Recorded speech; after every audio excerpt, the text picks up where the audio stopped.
We're gonna go ahead and give this opponent this particular win. It's for content. You know, we gotta build tension.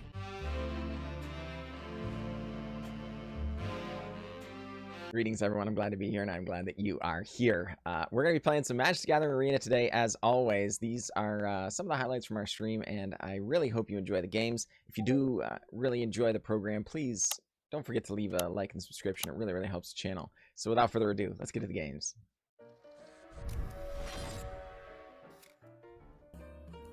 Nothing never really goes off without a hitch, you know? That's not really a thing. So, oh boy, folks, look at this, look at this. We could start on the fabled lightning bolt right here and have a really aggressive draft if we wanted to. Alternatively, we could also start on Elishnorn, and that's kind of the opposite end. Jamie McFarlane, glad you made it. Good to see you. Again, folks, I apologize for being just a little bit late today.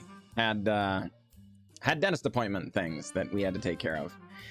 Folks, this is tough, but I think we're actually going to go with Elishnorn because, darn it, that's the way I want to be. Stoic Gaming, glad you made it, my friend. Glad you made it. I mean, Garrick seems sick. Atsushi seems sick.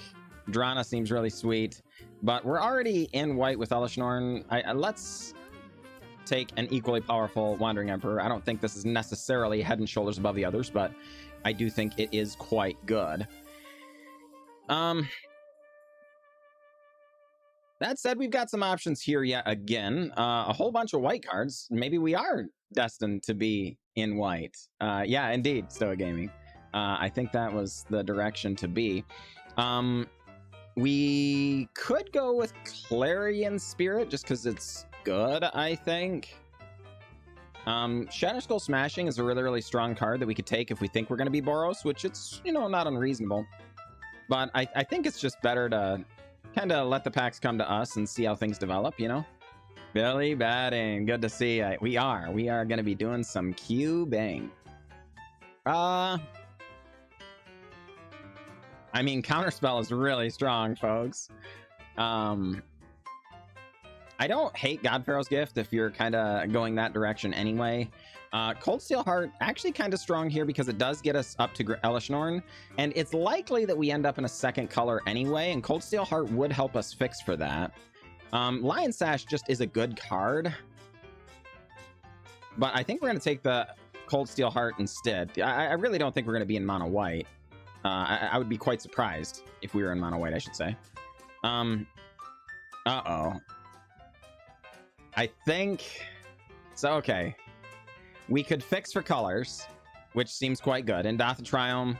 Then we end up in green or black. Alternatively, we could just take Legion Warboss, which is really strong. I think this is probably, in a vacuum, the best card in this pack. The Yonti Scale Shield, not terrible, honestly. It seeks up a mana value 3 card and protects your board as well, but Toski's pretty good. Let's hope some lands come back to us. There are 3 lands still in this pack. Let's go ahead and take the Toski over the Legion Warboss just because we would prefer the Indath Triumph to come back. So, Jen and I, glad you made it. That's probably true. Good to see you. Emily, glad you made it. I trust that might have been you that subscribed to the YouTube channel last evening. I really do appreciate that. That was very kind of you. Oh, darn it. See, now we wish we had the Legion Warboss because Bone Crusher Giant would have been like chef's kiss, you know, that would have been amazing. Patriot's Humiliation is quite strong given what we've got already. The Spara's Headquarters, though, would also fix for blue. Oh, I'm just too greedy. Let's take the Humiliation. Well, darn it, Emily, I appreciate it. That is very kind. It really does help a lot. Farewell, Day of Judgment, and Luris, all very strong picks here, I think.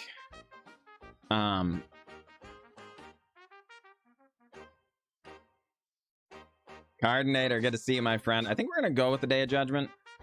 It doesn't exactly curve properly yet, but we're working on it. We're working on it. Uh-oh. Oh my goodness. So we put off this decision this long. But there's no white cards and everything. We took a speculative Toski, and I think we're kind of being rewarded for that. Brazen Bar wouldn't be too terrible. Yawgmoth would be sweet, but I think we want to be on either Lukemina or Asika's Chariot, and I think either one is a solid choice. The Asika's Chariot does kind of work well with Wandering Emperor and even Clarion Spear to a lesser extent, but I think we're going to go with the Lukemina because I think it's just the more powerful card, and it fits into the curve much, much better. So we're going to do that. Tax Due, glad you made it. Good to see you, my friend. Okay, so folks, it does not appear as though the folks around the table are valuing lands very highly. Balagad Recovery is just really good, and it lets us kind of pad our land count. This could be land number 18 in a 17 land deck. Since we're not really in red and green here, and we're also not really in red and blue, I think we are just going to take the Balagad Recovery, but I think we're actually kind of happy about it. We are playing this card 100%, right? The rest of this, not super exciting. Probably Crawling Barrens, but Invoke Justice is interesting. The deal is, I don't think we would end up playing it. I think it's going to be too many white sources. Yeah, let's just take the Crawling Barrens. And wow, okay, so we got a bunch of white back as well. Elvish Claimer is interesting just because it fits into the curve, but we're going to go with Cathar Commando, I think. Wow. There have to be 0 blue drafters at this table. Actual 0. Counterspell, Overcharged Amalgam, Fading Hope, and Seagate Restoration. And in the last pack, it was... Yeah, I mean, all right. I don't think we're playing it, but I mean, depending on how much we get back next...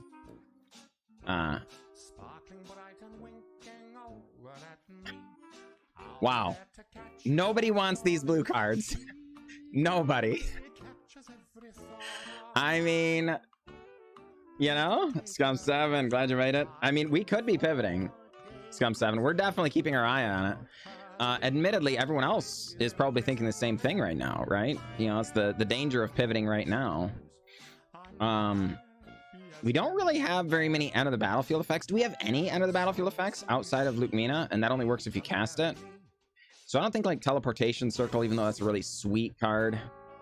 Normally I value Kalitas really highly, but we're just not there. That's not a thing at all. Discover the Formula is powerful, but I think we're really on one of these 3. So I think it's just going to be Paradise Druid. You would have gone Honk for fixing over Paradise Druid for fixing? I mean, I guess it does gain you life in a pinch, but I don't like that you can't tap it more than once.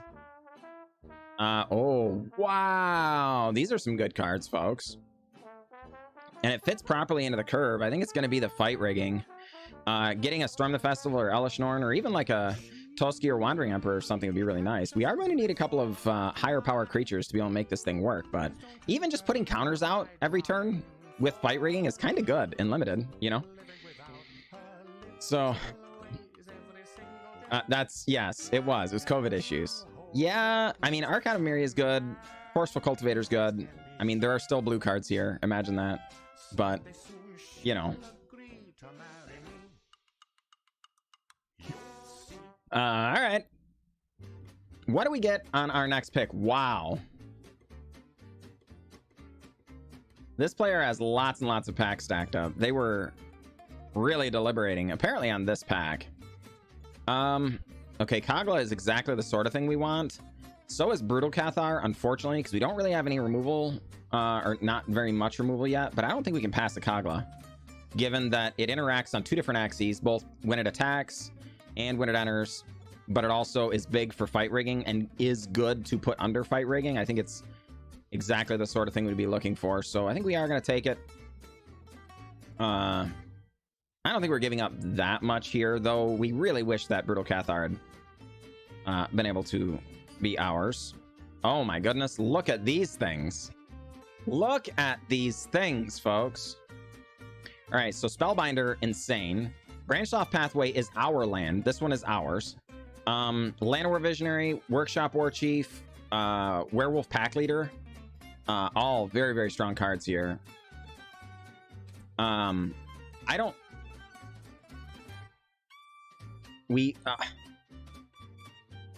I don't know. I think since we've already got a little bit of ramp here, Paradise Druid, Cold Steel, Heart, Lukemina, I think we're actually going to take either Workshop or Chief or the Pathway, but I think also, you know, again, I think any of these are entirely reasonable picks. All right, we're the ones that are having the pack stack up now. Wow. Jetmir's Garden is fantastic. Forsaken Crossroads is fantastic. Turn Timber Symbiosis, though. Can we pass this?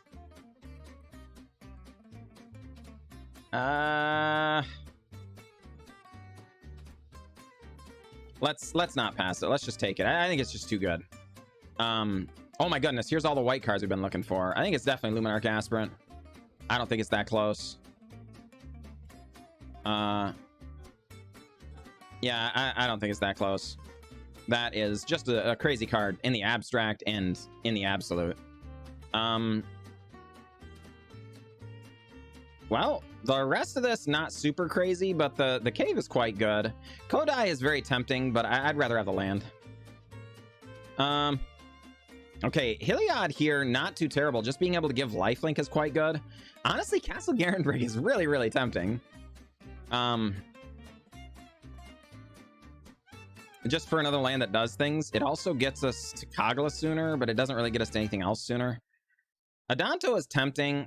I think we're actually going to go with the Heliod, though, just giving lifelink and throwing counters around occasionally. And not for, like, combo things, but just, you know, doing things. All right. Just in case we end up in Bant. I'm not playing any of those other cards anyway. Just in case we end up in Bant. Yeah, I'm not playing the Archon. If we were in best of 3, I would have taken the Archon, but we're not. Actually, Selfless Savior is kind of good here. Oh my gosh, we got our land back. Yes, I thought we might. This table from the pack 1 did not seem to value lands at all, so I'm not particularly surprised. All right. Oh, to be glad you made it, my friend. Good to see you. Debating to buy the 3,400 gems for the next Mastery Pass. Oh boy. Well, I mean, you know, occasionally dumping some money into a hobby is an entirely reasonable thing, right? But, you know, it is what it is. Land is OP. I mean, I kind of agree with that. You almost never struggle for playables in Cube, right? It's a pretty rare occurrence that you do. So just getting your lands gives you additional value out of other slots, you know? Wow, okay. So, holy crud. These are all fantastic. We do have Luminarch Aspirant, Wandering Emperor, and Heliod that throw counters around. So, Vorinclex, not terrible. You know, we could also, that would raise our priority on Planeswalkers a little bit. But I think, again, good to see ya. I think we just want the Fateful Absence. Just, we don't have a lot of interaction.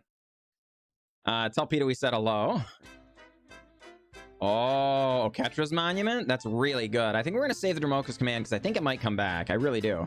But even if it doesn't, I think the Banishing Slash will. So, Ketra's Monument is just really, really good at going wide and stuff. I think it's a very powerful card. Easy to overlook, but a very powerful one. Okay, so Sanctuary Warden or Otherworldly Light. I think it's pretty clearly one of those.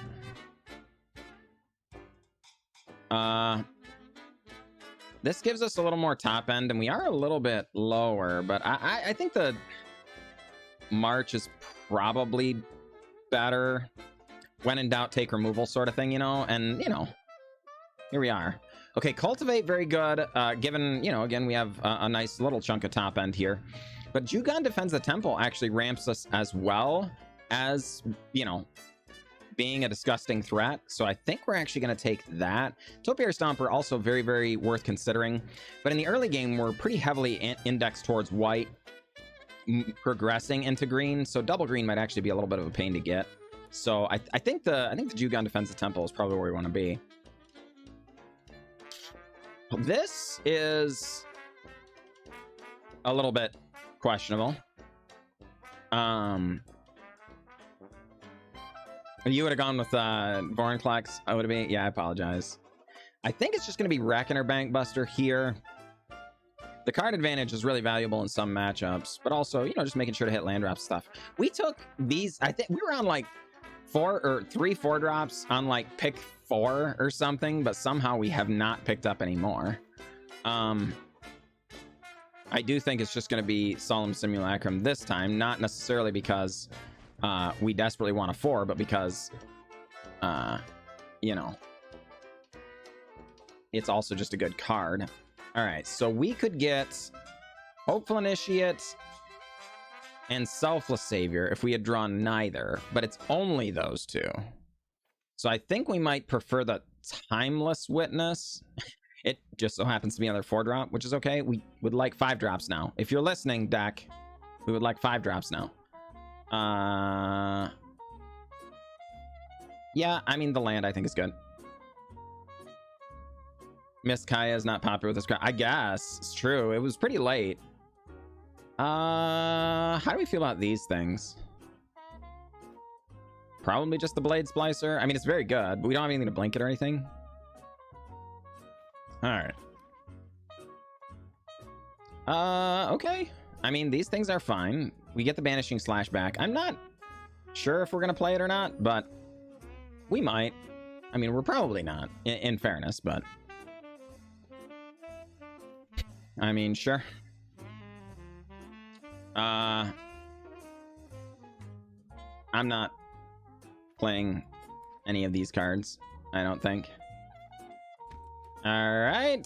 Man, blue was so wildly open.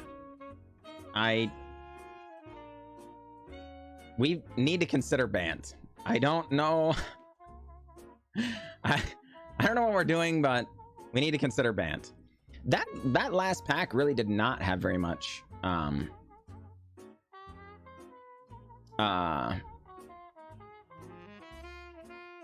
very many lands in it, which is, you know, a little bit of problematic. So I mean, what would we get if we went to banned? We do have 1 free land and then a second kind of spell land, which are pretty nice draws to it. We would really only get Discover the Formula, Inscription of Insight, Prosperous Thief. Disdainful Stroke might be, yeah, I don't know. That it doesn't seem worth it. Lots of people, that's fair. I mean, it would be more removal, I agree. Yeah. All right, so let's see. What do we cut, folks? What do we cut? Billy Batting, bringing it back for the 13th month. That's over a year now. Appreciate you, my friend. Appreciate you. All right, are we like aggressive enough for Cathar Commando or Clarion Spirit? Doesn't seem great here. We didn't end up with a lot of, you know, you want to be able to cast multiple spells multiple turns, you know. Oh, that would have been amazing, Scum 7. Yeah, never have I wished to be in best 3 so badly. Yeah, I don't think Banishing Slash is gonna make it either.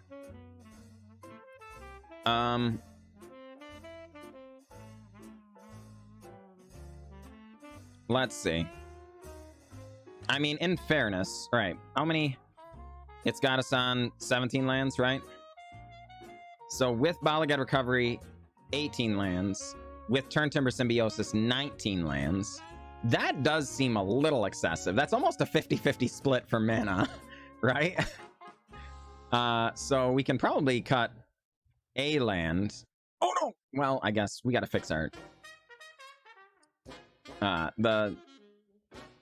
make our lands pretty, I guess. Didn't really mean to remove them all, but that's all right. All right, so what if we did 7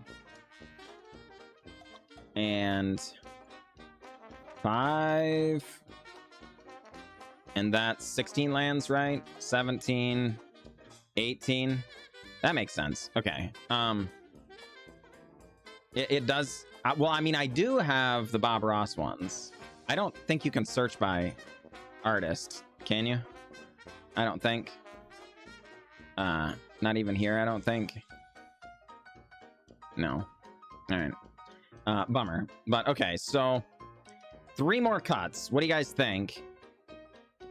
What do you guys think? Steinel, glad you made it. Good to see you. That's fair, I guess. We could play with 19 lands and 42 cards, but that does seem a bit like a cop-out.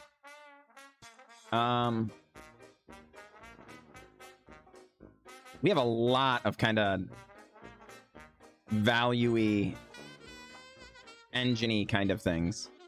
Well, I mean, you say it's got to be a 3, but keep in mind, Baldur Recovery is also a land.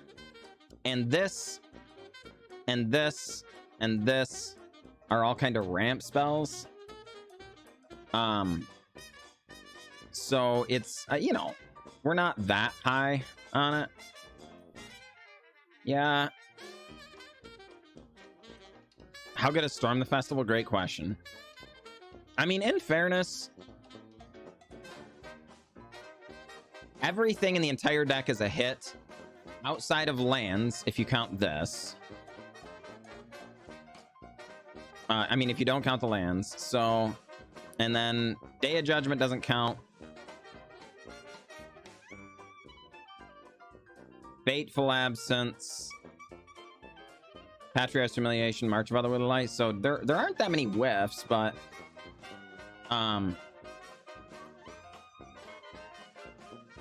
yeah, maybe we cut Storm the Festival. All right, you sold me. I just cut a Bank Buster. And since we're running 18 lands, just call it 18 and 41.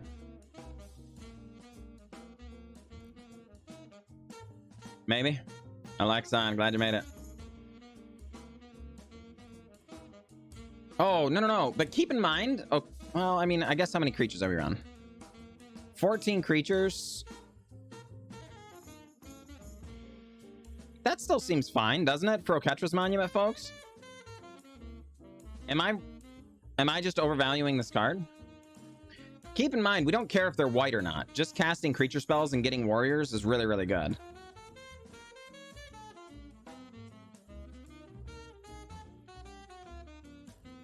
No way, Cut Storm, you have great hits. Well, I mean, we do have some really good hits, but keep in mind, it doesn't hit these. So it only hits this stuff down here. So hitting Workshop Warchief would be seriously a bomb, no doubt. But, you know, hitting the rest of these are not particularly motivating. Yes, Odabi, correct. Yeah, come on. Let's try it. This is a little bit of an awkward hand. 4 lands, never quite the ideal situation, but we are on the play, so it's fine. Yeah. It's a great question about Heliod. I'm not certain Heliod is great for this deck. I'm not certain it's bad for this deck either.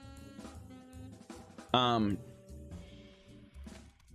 do think we've got quite a bit of White Devotion. All right. And that much is kind of cool. But admittedly, it's not crazy or anything. All right, Oketra's Monument. Provide us with a vigilant creature. Yeah, but you also got to know, Alexon, that is going to be most of our matchups. This is limited, right? We're grinding creature decks. So I'm not disagreeing, but I am saying that that is a relatively valuable thing, right? All right, well, combat. Grow the Hope Initiate. All right, and Jugon, we really hope there isn't a board sweeper next turn. They haven't done anything yet, which means it easily could be a board sweeper. Admittedly, we do have the Balagad to get things back if we need. But we don't want, you know, if our opponent's just kind of struggling with an awkward hand here, we don't want to sit back on our heels because, you know, we need to be able to capitalize here, you know? All right. Opponent gets a card. Not particularly thrilled about that. And All right. Apparently the card they got was not very good, and the cards they had in hand were also not very good, so...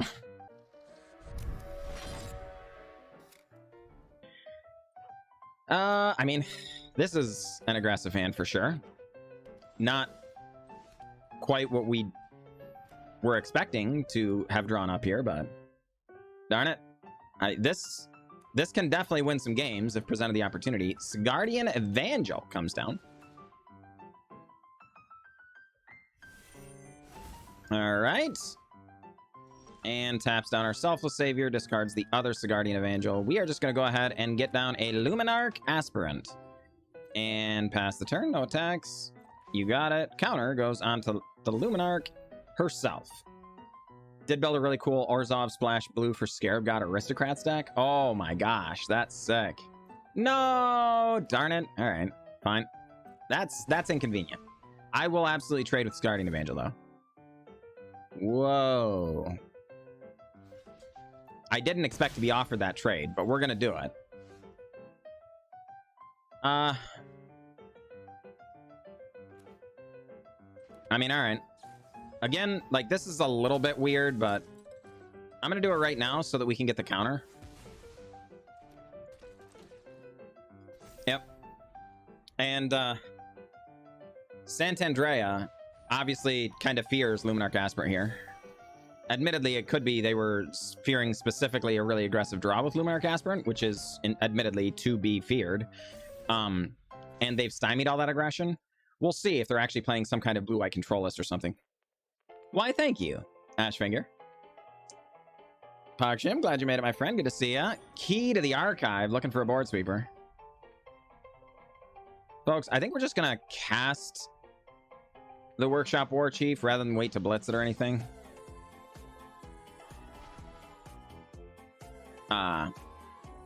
Can be a really powerful thing to do, but Valorous Stance. All right. Getting discarded. Kind of nice here. Well, damage dealt. Counter going on Luminarch Aspirant herself. Kogla got his eye on that midnight. Oh my gosh, right? Yes. He wants to climb it. Exactly. Look at this. Look at this. He's just like, oh my gosh, show me that Big Ben. You know?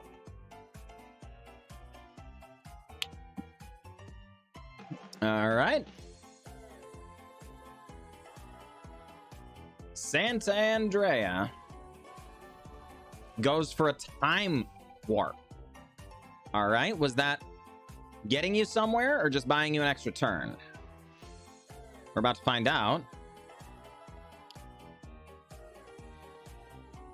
Like, if they needed a land drop to get to some crazy powerful thing, then whatever.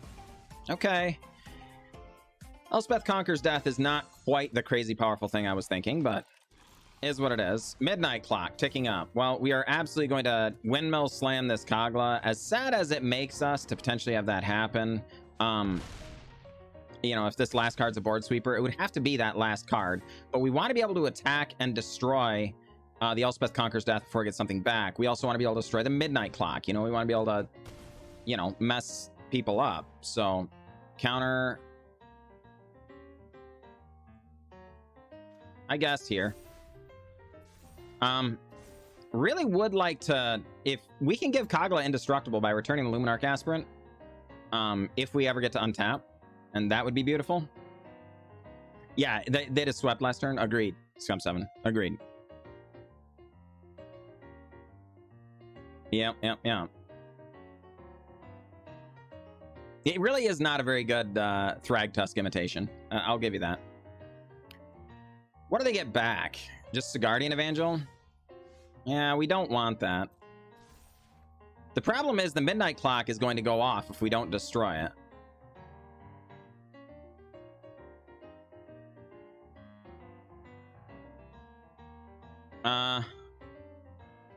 This is problematic. 1, 2. Yeah, this stinks, folks. All right. It could just be the Wandering Emperor as well. Yeah, I'm not thrilled about this, but it is what it is. All right. Most people only use it as an extra. Okay. I mean, that's fine. We're definitely not broken up about that. The fact that they're going to get back the stupid Sigardian Evangel and make a dozen Sigardian Evangels is problematic, but... Alright. So let's just... Solemn. Dig up a Plains. Pass the turn. Counter going on to Kogla, I guess. Alright, Elspeth. What do you get back? I mean... It can't be anything other than Sigardian Evangel. That just doesn't make any sense. Mate, good to see ya. Store's looking mighty good today. How about that? I haven't even, I didn't even pay any attention. Oh, no, it was Ugin, wasn't it? All right, Sigardian Evangel. Well, I was going to say, the opponent's surely going to cast another Sigardian Evangel, right? And, like, you know, 2 more or something. Yeah. All right. And a Mind Stone. And a Sigardian Evangel.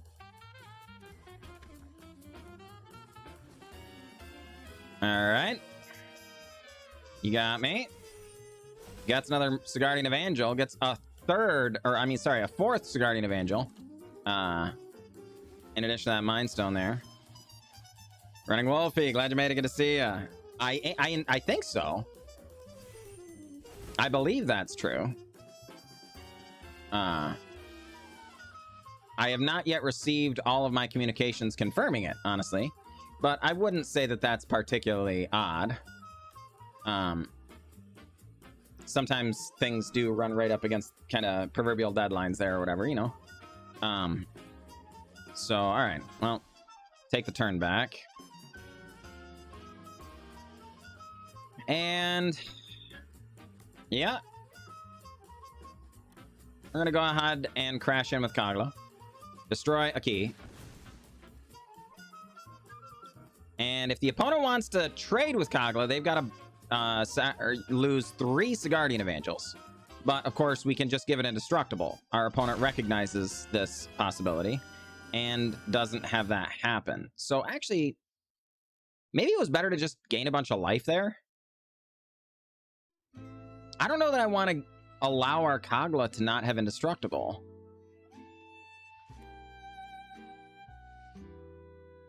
Nah,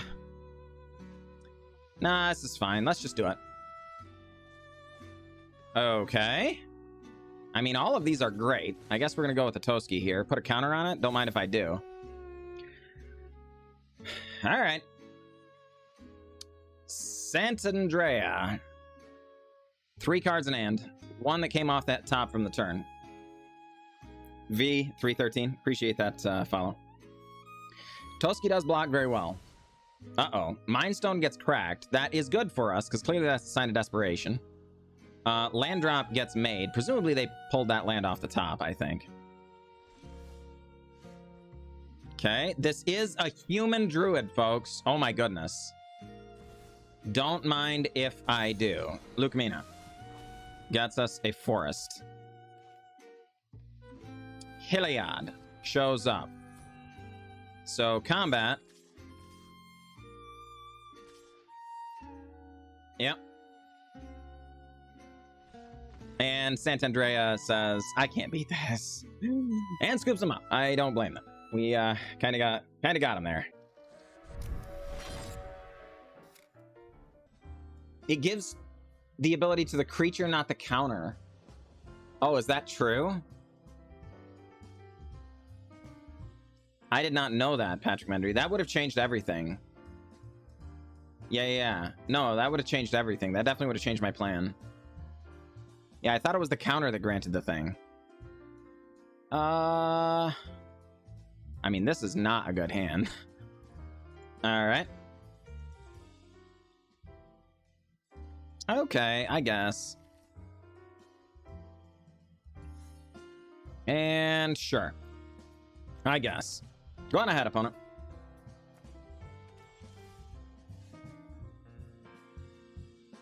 Right, but the it gains is the creature, not the counter gains.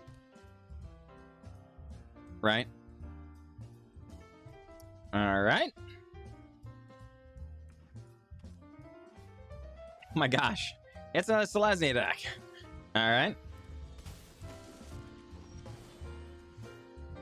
Oh. Okay. Oketra's Monument. I mean, we'll get in. If they want to trade, that's fine. I'm actually kind of okay with that. Yeah, I didn't think so. Jammy F99 takes the damage.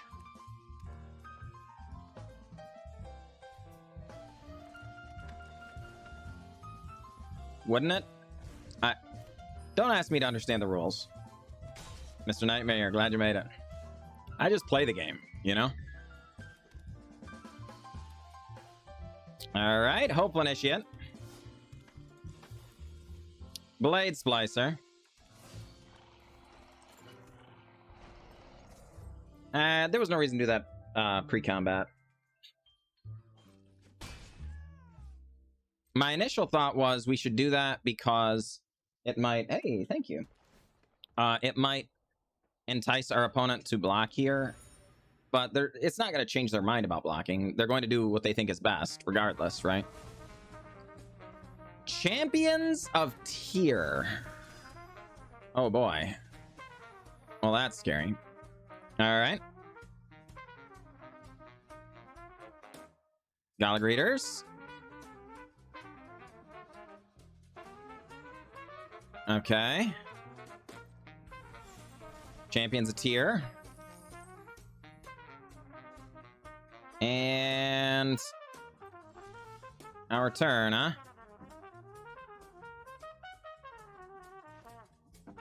Well, okay. March.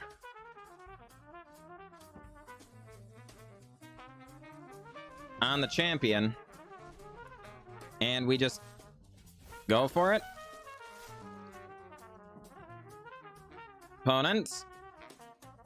Gonna take a lot of damage if they don't block something here. Yeah, I recognize kind of giving up the Blade Splicer essentially for free here, but this is a lot of damage if this is all they're gonna block. Down to 4. Wow. We don't have ways of blocking, or I mean of bouncing or blinking or anything the Blade Splicer anyway. So just try to, you know, put as much damage out there as possible, you know. Today I met a cool opponent who let me play with the whole deck, Paradox Engine and Forge. Oh my gosh, that's awesome, mate. Holy crud. Can pick it up with the Monkey Man and replay it, I guess. That's true. No. Oh, it is human. Yeah, okay. Phyrexian Human Artificer. That's a really long type line. All right, Lion Sash with a lifelink counter there. The opponent can grow Tireless Tracker this time. Oh, boy.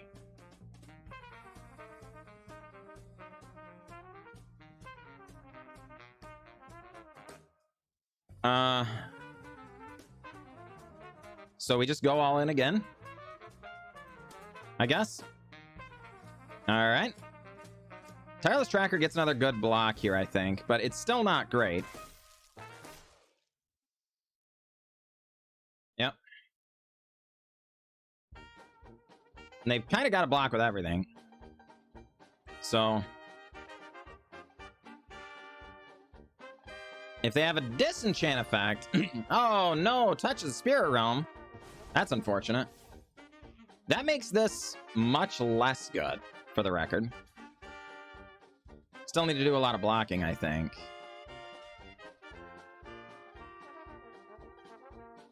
Yeah, and then they don't trade with Cathar Commando. Wow. Why didn't they crack a clue? Why would you not crack a clue there? All right, folks, so we're doing this specifically because it's great board sweeper protection and is trampling as well. So if they sweep the board, which it seems likely they would, you know, want to do. Okay. Well. Training. On a block. I mean, blocks. Blocks. Do you have another way of gaining life? No? Yeah, that was definitely a bit of a punt by them, folks. I think we were in good shape because the Castle Ardenvale, at the very least, being able to make extra dudes and stuff, but our opponent could have killed the Hopeful Initiate if they'd have cracked a clue, so...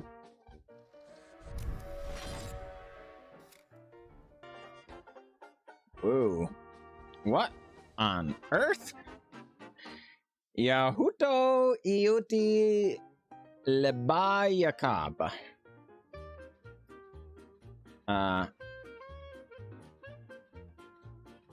Waihu is what I believe we're going to affectionately refer to our opponent's name as, for simplicity's sake. This is not a good hand, but I think this is, you know, on the outer bounds of keepable. We do ramp a little bit on 3, which is nice. Again, doing nothing is, on the first couple of turns, is a real pain. I was gonna say, we really hope our opponent's not playing some kind of counterspell deck, and then they go blue land, white land, you know? But it turns out Jugon Defensive Temple does resolve, which is very good. And then next turn, we can potentially Toski attack. Depending on what our opponent does, draw another card. Always feels good. Yeah, I mean, I think we will do that. All right. And go back up to 5 cards in hand. That's kind of nice. Yeah, exactly, Ashfinger. It's, you know, it's definitely a really important skill to learn in the game. But, you know, I guess I always, oh my goodness, look at that. I just always see the value in trying to do these things, folks. Stratterstone dropping in a donation. Didn't even see Stratterstone hanging out there, but drops in $6.09, which is a very, very nice donation, if you ask me. And reminding everyone that there is Twitch Prime. That does, in fact, exist. So, you know, big thank you to our good friend Strider. Very kind of you, my friend. Very kind indeed. All right. So, Heliod come down and attack. Yep. No, I'm sorry, $6.90. Please forgive me. I do not have a Twitch Prime command. I don't know. Always felt a little weird, you know? So I guess we'll gain the extra life here. But it is definitely one I need to do. Put the counter on. Draw a card. Good to see you, my friend. Yeah, I've got to do some recording for our good friend Striderstone. I was just caught all day at work again, hence the tardiness, you know. I'll shut up for you. Hey, well, darn it. Yeah, it's true, folks. It's true. You do get free Bezos bucks every month if you're part of Amazon Prime. So that's true. You get to give one streamer a free sub. You pay nothing for it. So there you go. There's your Twitch Prime advertisement, Strider. I do. Phoenix Rose, good to see you. Pearl Pop, glad you made it. Good to see you. Spider 1000, glad you are out there as well. Uh-oh, would like a dad joke? All right, fair enough. We do have a YouTube command, that's true. It is true. Well,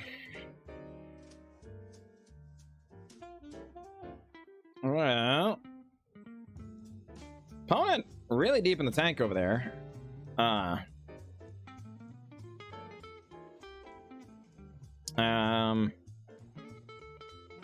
Gonna pass? Is that what's going on over there?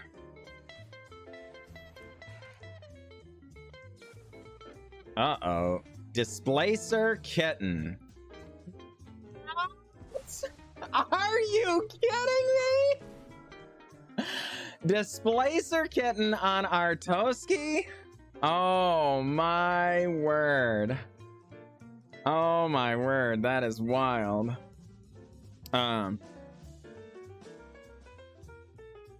So Phoenix Rose, why did the Scarecrow get an award?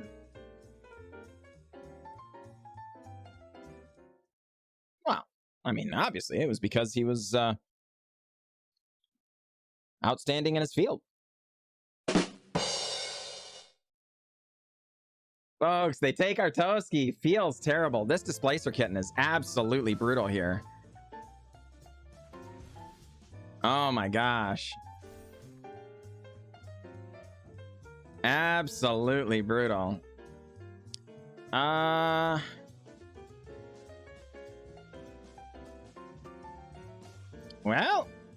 you know, combat, I guess. We do not expect our opponent to respond. They in fact do not. So I guess we're gonna go with the Workshop War Chief, gain a little life, put a counter on the 2/2. That will hopefully make things just a tad awkward for Waihu. Mike 4864, glad you made it.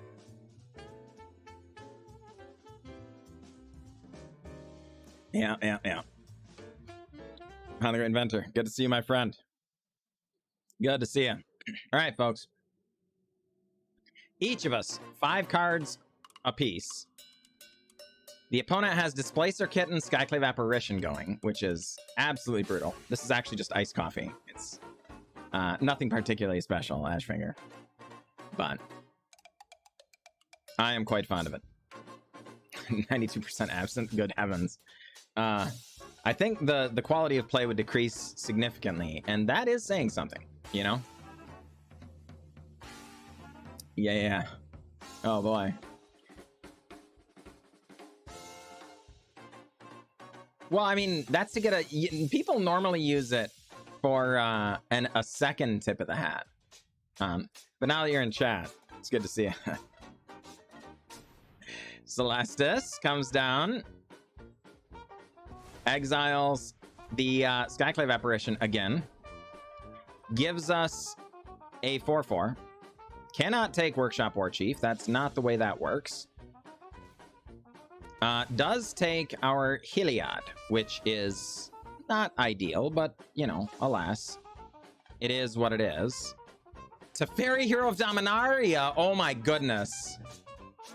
Oh my goodness. All right, Celestis re-enters untapped this time. God heavens, folks. Our opponent is living the absolute dream over there.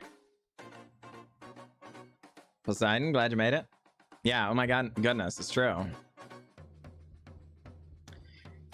Is Teferi gonna put the Workshop War Chief back?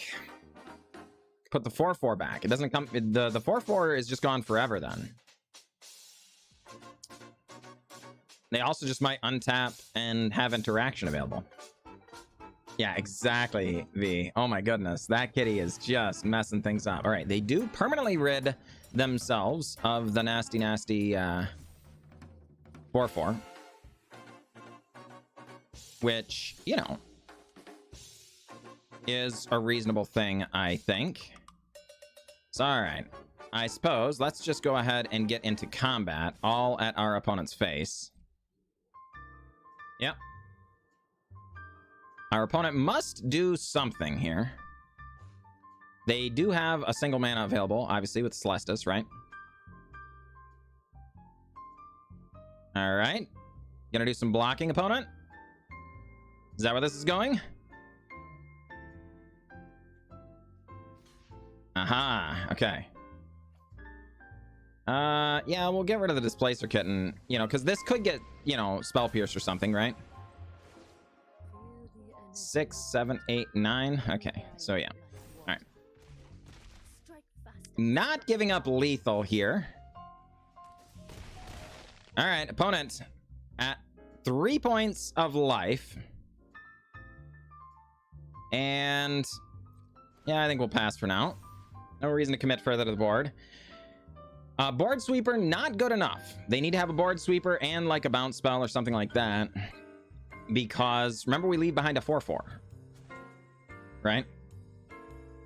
How to decide when your break from arena will be over? Just go ahead and look at a clock, and if you see a time there, that's a good indication that your break is over.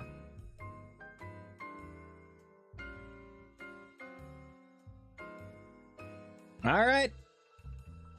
So, opponent, what have you got? Admittedly, folks, we also have Crawling Barons, which we can make lethal with the Wandering Emperor. So our opponent's in a bit of a spot. They've got to have a whole bunch of different answers. And we don't need the cards in our hand. So even if they like pump a bunch of mana into Midnight Clock or something to try and do its thing, like none of these cards are required. They need cards. So then they would also need mana, of course, at that point to be able to do the thing. So Stormwing Entity, not going to do it. That is, in fact, not even close to doing it. Stormwing Entity does a little scrying. All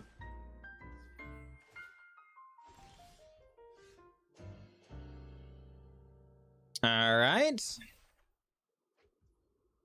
Well, you know, Wandering Emperor go up. We're going to just go in with 4 individually lethal threats and pray that that's good enough.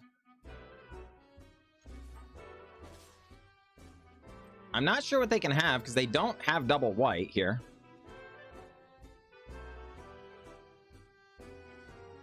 Opponent. What do you say?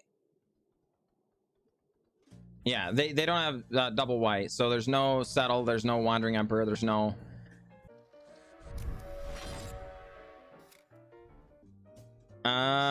do we want this hand, folks? This is weird. Can we keep this hand? Is there any reason to keep this hand?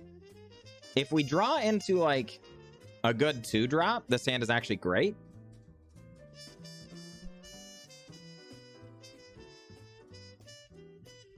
Well, we're going to draw into a good 2-drop, so let's just keep a great hand, right? I think that's just the way to go about this. You know? Uh-oh, Mountain. Well, see, the deck misunderstood there. We were saying we were going to draw into it immediately, as in the first draw, you know? Ooh. All right, fair enough. Ratchet, good to see you, my friend. Oh my gosh, stop all that. All right. There you go. And put it on black and red, huh? All right. Wasn't a 2-drop, but it is a 3-drop. And then next turn we can Solemn, which is kind of nice. So, you know, Drana Liberator of Malakir is interesting.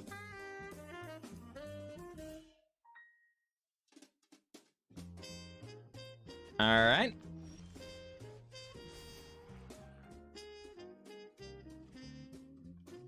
Sure. Hey, Blade Splicer. Don't mind if I do. So this is kind of nice. We get to get rid of the Drana before it causes problems because we actually had a 3rd creature show up. No! We just used our Patriarch's Humiliation, and then here comes Rekindling Phoenix to make things difficult indeed. All right. Well, Solemn. Yes. With First Strike. Yep. All right. Opponent blocking with the Baldur Epicure. All right. You got it, you got it, you got it. Splicer, but I barely know her. Indeed. Indeed. All right, folks. So, opponent holding back the Rekindling Phoenix. That is definitely a good sign.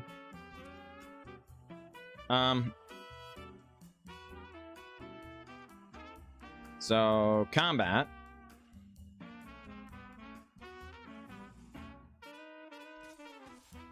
Alright. If our opponent has a removal spell for Blade Splicer here, this is a bit annoying. Alright. They do not. Okay, so this is going to be X equals 5. Take the action. Alright, 7/6 Paradise Druid is quite a powerful thing to be dealing with. Oh man, I wish they had sacrificed that 0/1. That would have been amazing. Oh my goodness. Ikafu, glad you made it. Good to see you. So you can also use the Avon Lance. It's true, Pearl Pop. It is true. I'm a big fan of John Avon's work. These are very nice. I have quite a few that I alternate among because I think there's some truly top-notch art here on the client, but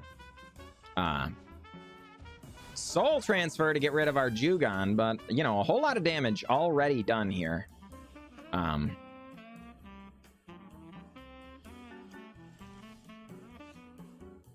Ho-ho. All right.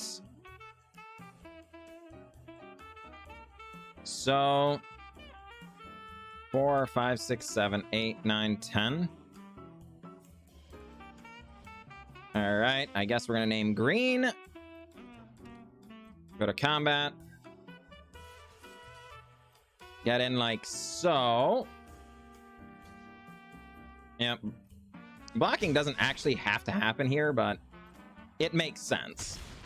The good news here is that the Cathar Commando likely to make things a little bit awkward on our opponent in the upcoming turn. They've only got just the 2 cards in hand. They're going to get a third from the top of their deck, obviously. That's the way turns work. And then Experimental Synthesizer can potentially provide them with some more advantage, but one of those needs to be a removal spell for Paradise Druid, but that doesn't really get them out of the problem. With Cathar Commando getting ready to show up, our opponent has a plethora of issues to deal with, for sure. Eve 6, good to see you, my friend. All right, Experimental Synthesizer does indeed go away. Yep. And a 2/2 arrives. Yep. That is true, Han the Great Inventor. That would do. Why, thank you, Nikfu. I appreciate that. Takanuma happening. All right. Mills over Fatal Push. Gets a Karn. Wow. All right. Well, Cathar Commando. And our opponent, recognizing the futility of the situation, scoops it up. I mean, I guess. We're going to try it. Really, really good cards, you know, but is what it is. ENC, glad you made it. Yeah, I mean, it's true. Is a myth. Appreciate that follow. Welcome to stream. No, Thoughtseize taking our Luminar Casperant is tragic here. Oh my goodness. Oh my goodness. Absolutely brutal. We don't even really have anything to do. Oh my gosh, they take the Toski instead? That probably means that they have a removal spell for the Luminar Casperant. I still think we got to put the counter on it. Although maybe that's just a mistake. 6 best 3 games, 3 against all 3 were against discard. Oh my goodness. Rough. All right, Terramander. Fatal Push. Blood Chief's Thirst. March of Wretched Sorrow. Exiling? A Siphon Insight. Wow. All right. Well, hope Initiate get in. Folks, this is a really awkward hand so far. Rusty Scissors, good to see ya. Yeah, oh my goodness.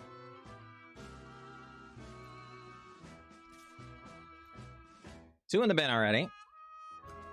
We might have to use this Fateful Absence on it. That would be not particularly ideal. All right, well, Suspicious Stowaway definitely warrants Fateful Absence. that card is going to provide them with a fair amount of card advantage over the course of the next couple of turns. All right, so we've been hitting our land drops without fail. That much is definitely good. What's bad is we're not really doing anything. We're not, you know, playing Magic and stuff. You know? All right. Well, I mean, there was no reason to do that pre-combat. It kind of told our opponent what we were up to over there. But we do, it actually does give us something to do here. We can put counters on the Crawling Barons this turn, which is kind of nice, because that could come in handy. But a little bit of an awkward spot, for sure. Oh, Phyrexian Arena? That's not good.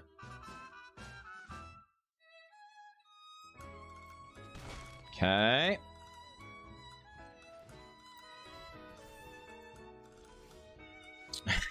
Folks, oh my goodness. It's all right, well. We're going to be able to Elesh Norn next turn if we want. We just simply have not missed one. The question is whether or not it's what we're supposed to do. It's quite possible we're just supposed to beat down with Hopeful Initiate and Crawling Bearings, because the Hopeful Initiate gets to keep training, you know? If they tap out or something, like to put the counters on Terramander, that gives us a really difficult spot, you know? Yeah, there's no way we're supposed to Elesh Norn now, because this easily could be the counterspell, right?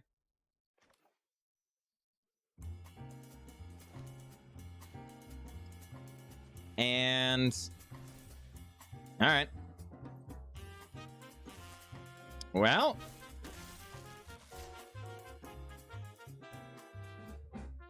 Terramander going to block our Hopeful Initiate?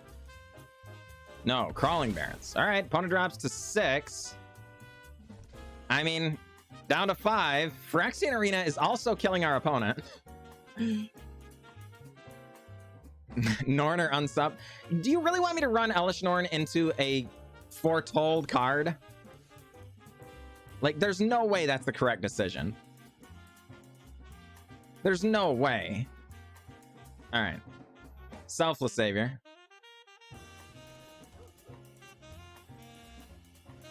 Crawling Barons.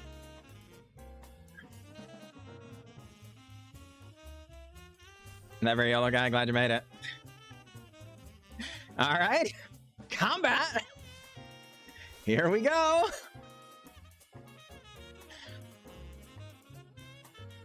What do you say, Kruger? Is this Poison the Cup? Torrential Gearhull. For March of Wretched Sorrow. All right. X equals 0. What do you got?